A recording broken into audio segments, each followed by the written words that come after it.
ویرانے اللہ جل جلالہ اعظم شانہ آدم برہانہ کی حمد و ثنا درود اور سلام صاحب کون و مقام والی کون و مقام سیاہ لا مقام سید انس و جان صاحب علم نشرہ معصوم امینہ احمد مجتبی اور حضرت محمد مصطفیٰ صلی اللہ علیہ وآلہ وسلم کی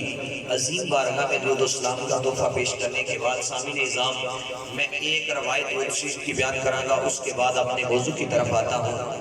امام غزالی حجت الاسلام، امام غزالی علیہ رحمہ جو بڑے ہی عالم مرتبت اور بڑے ہی صوفیاء کے امام غزالی علیہ رحمہ، آپ نے مکاشفۃ القلوب کتاب کا نام ہے، آپ نے مکاشفۃ القلوب اس حدیث پاک کو نقل کیا ہے۔ آپ فرماتے ہیں کہ اللہ رب العزت نے فرمایا، حدیث قدسی ہے، سبحان اللہ، اللہ رب العزت نے فرمایا کہ جب بندہ درود پاک پڑھتا ہے، جب بندہ درود پاک پڑھتا ہے تو اللہ تعالیٰ اپنے فرشتے کو بھیجتا ہے کہ اے میرے فرشتے جا کر رحمت کے دریا میں غوطہ زنی کر، رحمت کے دریا میں غوطہ لگا۔ جب وہ فرشتہ رحمت کے دریا میں غوطہ لگاتا ہے، امام غزالی آگے لکھتے ہیں کہ جب رحمت کے دریا میں وہ غوطہ لگا لیتا ہے تو اللہ تعالیٰ فرشتے سے فرماتا ہے اے میرے فرشتے اپنے پروں کو ذرا ہلا۔ جب وہ فرشتہ پروں کو ہلاتا ہے تو امام غزالی نے اپنی کتاب میں فرمایا ہے، اس کی تفسیر میں اس حدیث کی تشریح یوں کی ہے کہ اللہ رب العزت کے محبوب نے فرمایا اس فرشتے کا جو مقام ہے، اس فرشتے کا مقام یہ ہے، اس فرشتے کا مقام یہ ہے کہ اس فرشتے کا قد اتنا ہے کہ اگر وہ زمین پہ کھڑا ہو تو اس کا سر جو ہے وہ عرش پہ لگتا ہے، زمین پہ کھڑا ہو تو اس کا قد جو ہے وہ عرش پہ اس کا سر لگتا ہے، اور اس کے پر اتنے لمبے ہیں کہ اگر وہ پروں کو وہ فرشتہ پھیلائے تو ایک پر جو ہے مشرق کی طرف پھیلائے، ایک مغرب کی طرف پھیلائے، تو امام غزالی لکھتے ہیں اس فرشتے کے جو پر ہیں وہ تمام روح زمین کو ڈھانپ لیتے ہیں۔ اس فرشتے کو اللہ رب العزت حکم دیتا ہے کہ اے میرے فرشتے جا رحمت کے دریا میں غوطہ لگا۔ جب وہ فرشتہ رحمت کے دریا میں غوطہ لگاتا ہے تو اللہ رب العزت کی قسم اللہ فرماتا ہے میرے فرشتے اپنے پروں کو ذرا ہلا۔ جب وہ پروں کو ہلاتا ہے تو جتنے قطرے اس زمین پہ گرتے ہیں اللہ تعالیٰ ہر قطرے کے بدلے، اللہ ہر قطرے کے بدلے، سنو اللہ ہر قطرے کے بدلے ایک فرشتہ پیدا فرما دیتا ہے۔ جب فرشتہ پیدا فرما دیتا ہے فرشتے عرض کرتے ہیں مولا کسی کی تو نے ڈیوٹی لگا دی ہے کہ وہ ماں کے شکم کے اندر بچے کی تصویر بنائے، کسی کی ڈیوٹی لگا دی ہے کہ وہ آسمان سے بارش برسائے، کسی کی ڈیوٹی لگا دی ہے کہ وہ چاندوں کو لے کر میری بارگاہ میں حاضر ہو جائے، کسی کی ڈیوٹی لگا دی ہے کہ اس زمین پہ بارش کے قطرات لے کر آئے، کسی کی ڈیوٹی لگا دی ہے کہ جو اللہ کا ولی ہے اس کے بارگاہ میں دعا کرو مولا ہم تیرے فرشتے کی وجہ سے پیدا ہوئے ہیں، تیرے حکم کی وجہ سے پیدا ہوئے ہیں، تیرا عمل ہے، تیرا حکم ہے، ہم پیدا ہو گئے، اب ہمیں بتا کہ ہم کیا کریں، ہماری کیا ڈیوٹی ہے؟ کسی کی بارش برسانا، کسی کی بہت لے کر آنا، جانے قبض کرنا، کسی کی سور پھونکنا، وہ چور لے کر بیٹھا ہوا ہے، کسی کی کوئی ڈیوٹی لگا دی ہے، بولا ہماری کیا ڈیوٹی ہے؟ اللہ فرماتا ہے میرے فرشتوں جس میرے بندے نے درود پاک پڑھا ہے قیامت تک بیٹھ جاؤ اور درود پاک اسی طرح پڑھو اور میرے بندے کے لیے قیامت تک دعائیں مغفرت کرتے رہو۔ خوشگوشاہوں کو وہ تازہ غلام دیتے ہیں، عہد پیری کو وہ پھر سے شباب دیتے ہیں، اور پڑھ لے درود غفلت نہ کر خدا کی قسم میرے آقا آپ بھی تیرے سلام کا جواب دیتے ہیں۔ پڑھو نہ ذرا، اب پڑھنے کا مزہ آئے گا۔ الصلاۃ والسلام علیکم یا رسول اللہ، اور میں وہ سنتی ہوں جمیل قادری مرنے کے بعد میرا لاشا بھی کہے گا الصلاۃ والسلام الصلاۃ والسلام علیک یا سیدی یا رسول اللہ وعلا، مل کے پڑھیے، وعلا آلک واصحابک یا سیدی یا رحمت للعالمین۔ میں نے آپ کے سامنے اللہ رب العزت کے پیارے ولی کا آپ کی زندگی اس طرح کہ حضرت بایزید بسطامی علیہ رحمہ آپ نے اس طرح اپنی زندگی گزاری کہ جناب والا ہم ملادی ہیں، ملادیوں کا تذکرہ کرنا ہے۔ آپ نے اپنی زندگی اس طرح گزاری ہے کہ آپ فرماتے ہیں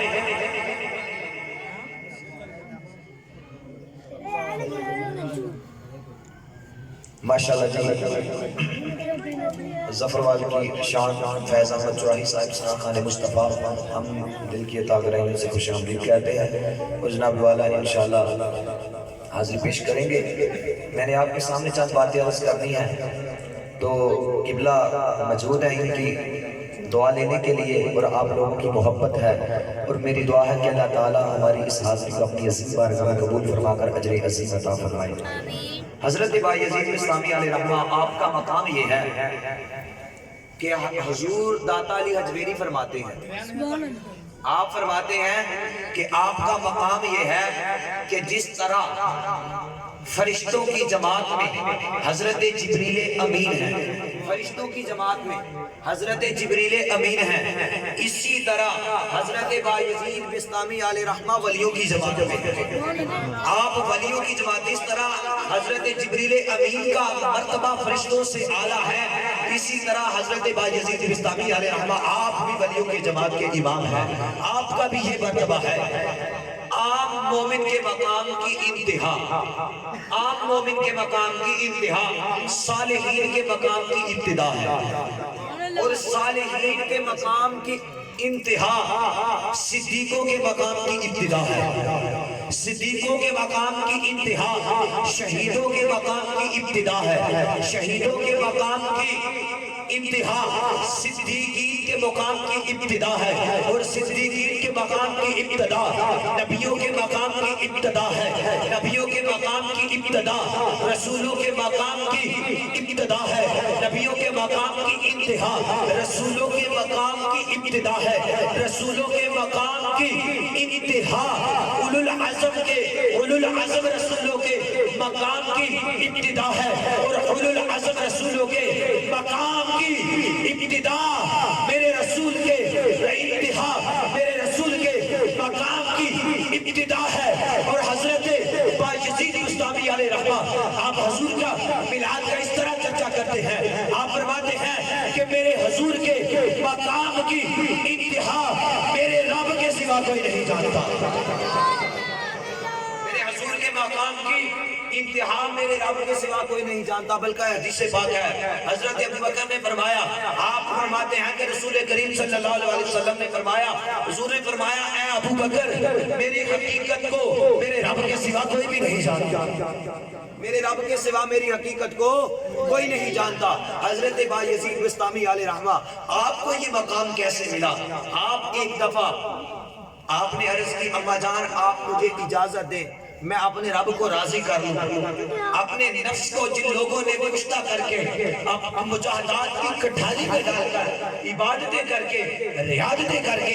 اپنے رب کو پہچانا ہے اور اس کے رسول صلی اللہ علیہ وسلم کی رسالت کا پرچ بلند کیا ہے، پھر خدا کی قسم ظفر والوں کی سرزمین والوں اللہ رب العزت نے ان کو ویسے نہیں چھوڑا بلکہ دنیا میں آج ان کا نام لیا جاتا ہے۔ حضرت بایزید بسطامی علیہ رحمہ آپ اپنی اماں جان کی بارگاہ میں عرض کرتے ہیں کہ آپ مجھے اجازت دیں میں اپنے رب کو یاد کر کے قرب حاصل کر سکوں، تو آپ نے فرمایا جاؤ بیٹا جا کے عبادت کرو، اپنے رب کو راضی کرو۔ حضرت بایزید بسطامی علیہ رحمہ جب چلا گئے بڑی دیر کئی سال اللہ رب العزت کی عبادت کرتے رہے، کئی سال اللہ رب العزت کی توحید کا پرچم بلند کرتے رہے، بلکہ ان مسجدوں میں نہیں، گھروں میں نہیں اور گرم بسترے میں بیٹھ کر نہیں، بلکہ جنگلوں میں جا کر حضرت بایزید بسطامی علیہ رحمہ آپ نے اللہ رب العزت کی عبادت کی، اس کی توحید کا پرچم بلند کیا اور عبادت کرتے رہے۔ ایک دن یاد آیا کہ میں اپنی ماں کو ملنے جاؤں، اپنی ماں کا حال بھی پوچھوں۔ تو جب اللہ رب العزت کی قسم دروازے پہ آئے اور آ کر ماں کو کہتے ہیں اماں جان اب بھی اگر کسی کا بیٹا دروازے پہ آ جائے، خدا کی قسم جب بیٹا دروازے کو دستک دیتا ہے ماں کو پتہ چل جاتا ہے کہ میرا بیٹا آیا ہے یا کوئی اور آیا ہے۔ یہ ماں کی شفقت ہے۔ اسی ماں کی خدمت میں حضرت بایزید بستامی علیہ رحمہ آپ حاضر ہو گئے۔ ماں نے فرمایا بیٹا سردیوں کی رات ہے، فرمایا بیٹا جاؤ مجھے پانی لا کر دو، میں نے پانی پینا ہے، پانی نوش کرنا ہے۔ جب حضرت بایزید بستامی علیہ رحمہ آپ پانی لینے چلا گئے، اس وقت یہ نلکے نہیں تھے، یہ اتنے انتظامات نہیں تھے، بلکہ کنویں کی طرف گئے، جا کر پانی لے کر آتے ہیں اور آ کر کیا دیکھتے ہیں کہ میری اماں جان آرام کر رہی ہے۔ جب آرام کرتے ہوئے دیکھا تو وہ ہماری طرح نہیں تھے کہ اٹھو اماں جان پانی پی لو، نانا وہ اللہ کے ولی تھے، اللہ کے بار گزیدہ بندے تھے، انہوں نے اللہ والوں کا فیض حاصل کیا ہوا تھا، وہ اللہ والوں کی طرف جایا کرتے تھے۔ حضرت بایزید بستامی علیہ رحمہ آپ نے یہ سوچا کہ کہیں میرے ماں کے آرام میں خلل نہ آ جائے، آپ نے نہیں اٹھایا، بلکہ اٹھانے کی بجائے آپ وہاں چارپائی کے قریب کھڑے رہے۔ جب اتنی دیر ہو گئی کہ ادھر مؤذن نے کہہ دیا کہ اللہ اکبر اللہ اکبر، جب مؤذن نے یہ کہہ دیا ماں کے کانوں میں آواز آئی، وہ اس وقت کی ماں نہیں تھی بلکہ اللہ کے ولیہ تھی، اٹھی نماز کے لیے، اور نماز کے لیے اٹھتے وقت جب سنی اذان دیکھا کیا کہ میرا بیٹا بایزید میری چارپائی کے قریب کھڑا ہے۔ خدا کی قسم اللہ کے ولی کی بات ہے، میرا بیٹا چارپائی کے قریب کھڑا ہے۔ آپ فرماتی ہیں بایزید اس وقت سے کھڑے ہو، آپ نے عرض کی اماں جان جب آپ نے اندھیری رات میں آدھی رات میں مجھے اٹھا کر کہا تھا کہ بایزید جاؤ مجھے پیاس لگی ہے، میرے لیے پانی لے کر آؤ، تو میں پانی لینے چلا گیا ہوں، بیٹا مجھے اٹھایا کیوں نہیں؟ عرض کرنے لگے اماں جان میں نے اس لیے نہیں اٹھایا کہ کہیں میری ماں کے آرام میں خلل نہ آ جائے، کبھی میری ماں کے آرام میں خلل نہ آ جائے۔ پھر خدا کی قسم ماں نے جب ہاتھ اٹھائے اور کہا کہ اللہ میرے بیٹے کو وہ مقام عطا فرما کہ یہ ولیوں کا سرتاج بن جائے۔ حضرت بایزید بستامی علیہ رحمہ آپ فرماتے ہیں البرہان کتاب مولانا امی مصری آپ نے یہ لکھی ہوئی ہے، آپ فرماتے ہیں اس میں یہ موجود ہے، آپ فرماتے ہیں خدا کی قسم وہ جنگلوں میں رہنے سے اپنے آپ کو ریاضتوں اور عبادتوں میں زندگی گزارنے سے مجھے اتنا اللہ رب العزت کا قرب نصیب نہیں ہوا جتنا میری ماں کی وجہ سے مجھے قرب نصیب ہوا ہے۔ اس لیے یہاں میں شعر ضرور پڑھوں گا، اگر کسی کو اپنی ماں کے ساتھ محبت ہے تو خدا کی قسم والدین اتنا پیار کرتے ہیں کہ میں آپ کے سامنے کچھ یوں رکھنا چاہتا ہوں کہ عظمتہ کی سنا دیا، عظمتہ کی سنا دیا، پار دے دیا نے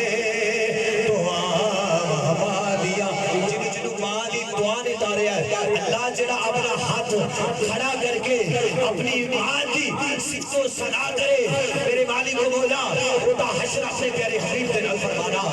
عظمتہ کی سنا دیا تو یار اتار دے دیا نے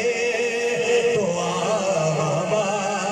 دیا اور روپے محمد پیارے مصطفیٰ یاد جج آیا وفا دیا، بولو یاد جج آیا وفا دیا۔ اللہ رب العزت راہی سن والوں کو مزید برکتیں اور اللہ تعالیٰ ان کے کاروبار میں برکتیں عطا فرمائے، عزت میں آبرو میں برکتیں عطا فرمائے۔ جناب والا آپ کے سامنے ایک واقعہ رکھنا چاہتا ہوں کہ والدین کا کیا بچے کے ساتھ سلوک ہوتا ہے۔ خدا کی قسم یہ نہ کہے کہ یہ میلاد نہیں بیان ہو رہا، یہ میلاد بیان ہو رہا ہے جس کے والدین نے جس کو سکھایا ہے، جس کے والدین نے اپنے بیٹے کو لوریاں یا رسول اللہ کے نام پہ دی ہے، وہی آج میلاد مناتے ہیں، وہی میلاد مناتے ہیں۔ جن کی ماں نے قرآن بھی پڑھا، اگر بچے کو دودھ بھی پلایا تو قرآن پڑھا، اگر بچے کے ساتھ پیار کیا پھر بھی سبحان اللہ کہہ کر، اللہ اکبر کہہ کر اپنے بچے کے لیے دعا کی، آج وہی لوگ حضور کا میلاد منا رہے ہیں۔ ایک دفعہ ایک بوڑھا باپ، والدین بھی دیکھتے ہیں کہ میں نے اپنے بچے کی اتنی پرورش کی ہے، میں نے جناب والا لوگوں کے برتن دھوئے، لوگوں کے کپڑے دھوئے، جس کو میں دیکھنا پسند نہیں کرتا تھا، میں ان راستوں سے گزرا۔ خدا کی قسم اپنی اولاد کے لیے اب میں دیکھنا یہ چاہتا ہوں کہ میری اولاد میرے لیے کتنی مخلص ہے۔ جناب والا ایک باپ نے عرض کی، بیٹا اپنے باپ فرمانے لگا، بیٹا وہ دیوار پہ کیا بیٹھا ہے؟ بیٹا کہنے لگا کہ ابا جان یہ کوا بیٹھا ہوا ہے، یہ کوا بیٹھا ہوا ہے۔ جب دوبارہ کہا کہ بیٹا یہ کیا بیٹھا ہوا ہے؟ مجھے پتہ نہیں چل رہا یہ کیا بیٹھا ہوا ہے۔ کہا ابا جان یہ کوا بیٹھا ہوا ہے۔ جب تیسری مرتبہ پوچھا کہ بیٹا یہ کیا بیٹھا ہوا ہے، پھر کہا اس طرح آج ہمارا لہجہ ہو گیا ہے۔ خدا کی قسم اپنے لہجے کو تلخ نہ کرے، ادب والوں کو سب کچھ ملتا ہے، جو ادب کرتے ہیں۔ ادب پہلا کرینہ ہے محبت کے کرینوں میں، اور ادب ہی ایک ایسی چیز ہے جو انسان کو ہوا کی بلندیوں میں پروانہ بنا دیتی ہے، انسان کو اوپر کے مقام تک لے جانے والا ادب ہے۔ جب تیسری مرتبہ پوچھا بیٹا یہ کیا بیٹھا ہوا ہے، بیٹا کیا تلخ لہجے میں کہنے لگا، ابا جان میں نے آپ کو اتنی مرتبہ بتایا ہے، آپ کو پتہ نہیں چل رہا یہ کب بیٹھا ہوا ہے۔ تو باپ کے چہرے پہ آنسو، آنکھوں سے آنسو نکل آئے، چہرے پہ آنسو ہے۔ جب آنسو آئے تو بیٹے نے پوچھا ابا جان میں نے تو یہی بتایا ہے کہ آپ کو پتہ نہیں چل رہا یہ کب بیٹھا ہوا ہے۔ تو باپ کی آنکھوں سے آنسو جاری ہو گئے۔ باپ کہنے لگا خدا کی قسم میں آپ کو کیا بتاؤں، پھر اصرار کیا نہیں ابا جان آج میں حسرت لے کر آپ کی بارگاہ میں عرض کر رہا ہوں، مجھے بتائیں کہ آپ کی آنکھوں میں کیوں آنسو آگے ہیں؟ تو باپ نے فرمایا بیٹا تو چھوٹا تھا، میں نے تجھے اپنے کاندھے پہ اٹھایا ہوا تھا، میں جا رہا تھا، تو نے مجھے 100 مرتبہ پوچھا تھا کہ ابا جان یہ کیا ہے، میں نے 100 مرتبہ اس کا جواب دیا تھا، آج تو 3 مرتبہ میں نے پوچھا ہے، 3 مرتبہ سے تو آج تھک گیا ہے۔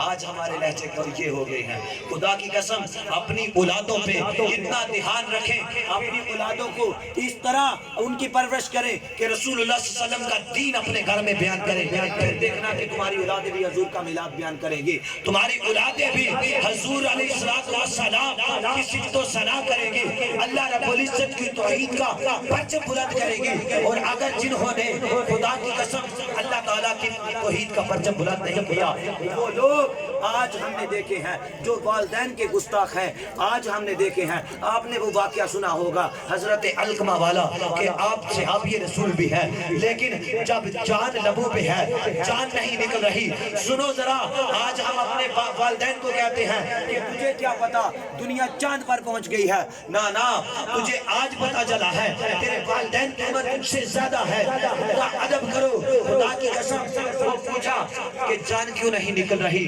صحابی رسول ہے، کلمہ پڑھتا ہے، حضور علیہ السلام کی محبت میں رہتا ہے، صحابی وہ ہے اگر پوری دنیا کے غوث ابدال کتب ایک طرف ہو جائے پھر بھی صحابی رسول کی عظمت کو نہیں پہنچ سکتے، پھر بھی صحابی رسول کے مقام کو نہیں پہنچ سکتے۔ صحابی رسول ہے تو لبوں پہ کلمہ جاری نہیں ہو رہا، موت کا وقت قریب ہے، کلمہ جاری نہیں ہو رہا۔ حضور علیہ السلام کو بلایا کہ یا رسول اللہ آپ کا غلام ہے، کلمہ جاری نہیں ہو رہا زبان پہ۔ حضور نے فرمایا صحابہ چلو چلتے ہیں، جا کر پوچھا کہ اس کی ماں ہے، عرض کی ہاں ہے،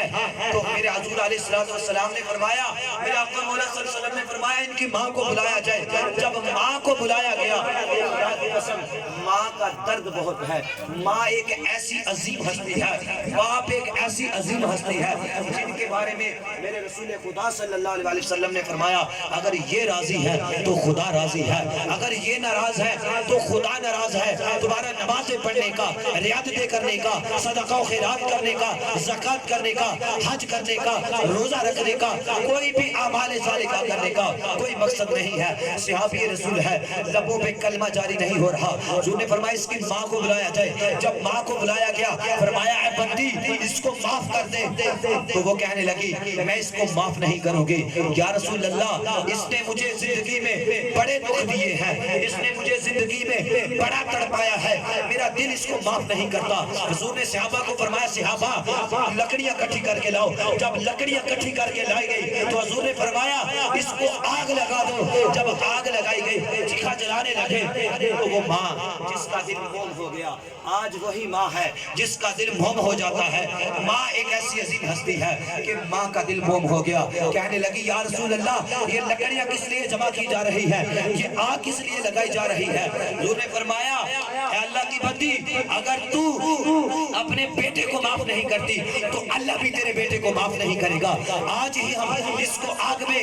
جل سڑ کے راکھ کر دیتے ہیں تو ماں کا دل موم ہو گیا، اسی لیے کہ ماں نے معاف کر دیا کہ یا رسول اللہ میں نے اپنے بیٹے کو معاف کر دیا ہے، میں اپنی ان آنکھوں کے سامنے اپنے بیٹے کو آگ میں جلتا ہوا نہیں دیکھ سکتی۔ یہ اور عظیم باپ کی اتنی عظیم ہستی ہے کہ آج لکھا ہوتا ہے گاڑیوں پہ یہ میری ماں کی دعا ہے، میرے لیے اللہ ہی کافی ہے۔ جناب والا اگر تیرے لیے اللہ کافی ہوتا تو اللہ نے تجھے اتنی عظیم نعمتوں سے نوازا ہے، یہ قدم دیے ہے، خدا کی قسم یہ اللہ کی رحمت ہے، یہ اللہ کی نعمت ہے، تجھے چلنے کے لیے قدم دیے ہیں۔ اگر اللہ ہی کافی ہوتا تو یہ سب کچھ دیا اللہ ہی نے ہے، اللہ ہی کافی ہوتا ہے، لیکن اللہ تعالیٰ نے اتنا کرم فرمایا کہ لقد من اللہ علی المؤمنین اذ بعث فیہم رسولا، ہمیں اپنا مومنوں پہ اپنا کرم اور فضل فرما کر ہمیں اپنا محبوب نبی عطا کر دیا ہے۔ یہ ہم پہ احسان نہیں ہے، اور یہ جو کہتے ہیں میرے لیے میری ماں کی دعا ہے۔ جناب والا کبھی اپنے اس باپ کے کندھے دیکھنا جو مزدوری کر کے اپنے ادھر رات کو بھی دن کو بھی دن کا سکون ختم کر کے رات کا آرام ختم کر کے اپنے اس کندھوں پہ چھالے پڑ جاتے ہیں، یہ لوہا اٹھا کر اتنا اٹھایا کہ قبر تک پہنچ گئے، پھر خدا کی قسم تم ان کا احسان نہیں مانتے، لیکن احسان ضرور ماننا چاہیے۔ وَقَضَىٰ رَبُّكَ أَلَّا تَعْبُدُوا إِلَّا إِيَّاهُ وَبِالْوَالِدَيْنِ إِحْسَانًا، اپنے والدین کے ساتھ ایسا عظیم احسان کرو کہ فرمایا جس طرح وہ تیرے ساتھ اس دنیا میں جب تو چھوٹا تھا، جب تو بات بھی نہیں کر سکتا تھا، تجھے اپنی انگلی کے ساتھ پکڑ کر چلنا سکھایا، انہوں نے تو ایک رات کا حق بھی نہیں ادا کر سکتا، جب تیری ماں نے تجھے جنم دیا تھا ایک رات کا حق بھی نہیں ادا کر سکتا۔ آج تو کہتا ہے کہ میرے والدین نے میرے لیے کیا کیا ہے، لیکن خدا کی قسم خدارا باپ کی عظمت کو جانو، ماں کی عظمت کو جانو۔ جو بندہ اپنے ماں باپ کی عظمت کو جانتا ہے پھر وہ حضور کا ملاد بھی مناتا ہے، پھر وہ میلادی ہوتا ہے۔ اور باپ کے بارے میں ایک شاعر نے بڑا ہی خوب لکھا، آپ نے کیا فرمایا؟ آپ نے فرمایا کہ باپ ہے یارو عظمت والا، دکھارتا نور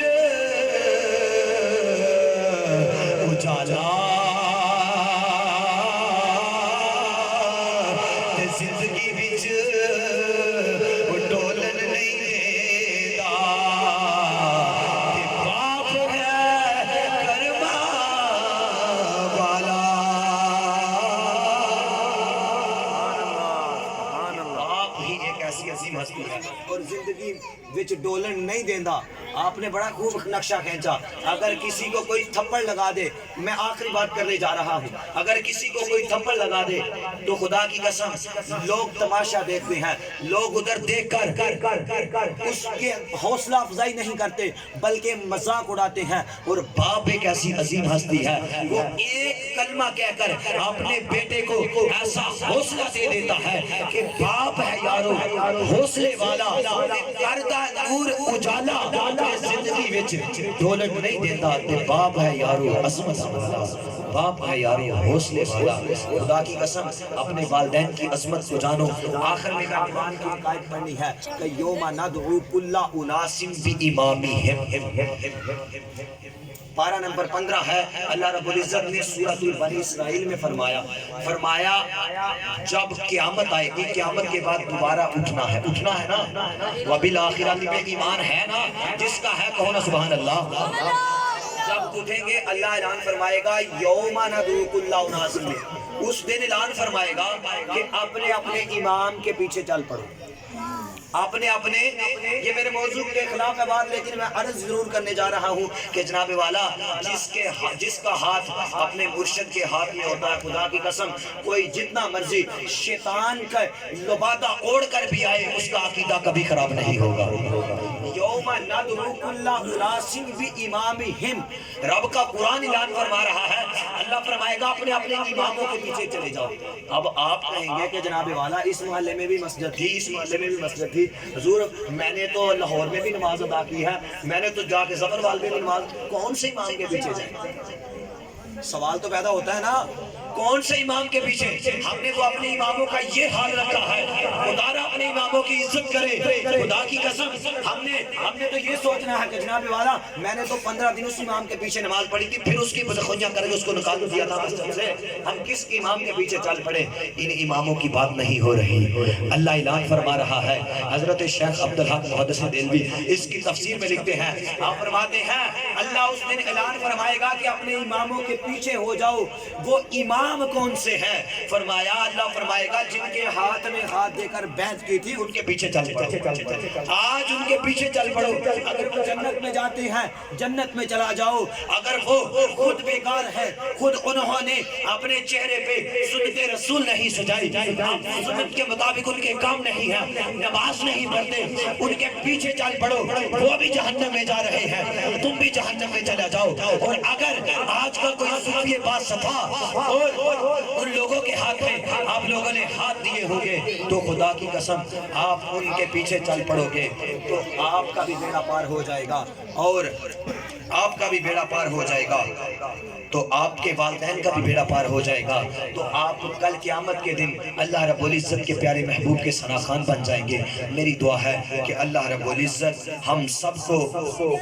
اپنے پیارے حبیب صلی اللہ علیہ وسلم کے صدقے سے میں نے جو پھوٹے پھوٹے الفاظ کہے, اللہ اپنی عظیم بارگاہ میں قبول فرما کر اجر عظیم عطا فرمائے. اور اللہ تعالیٰ بھائی اشرف صاحب کے کاروبار میں, جان میں, عزت میں, آبرو میں ہم سب کے دل کی نیک خواہشات کو پورا فرمائے. اب میں قبلہ کی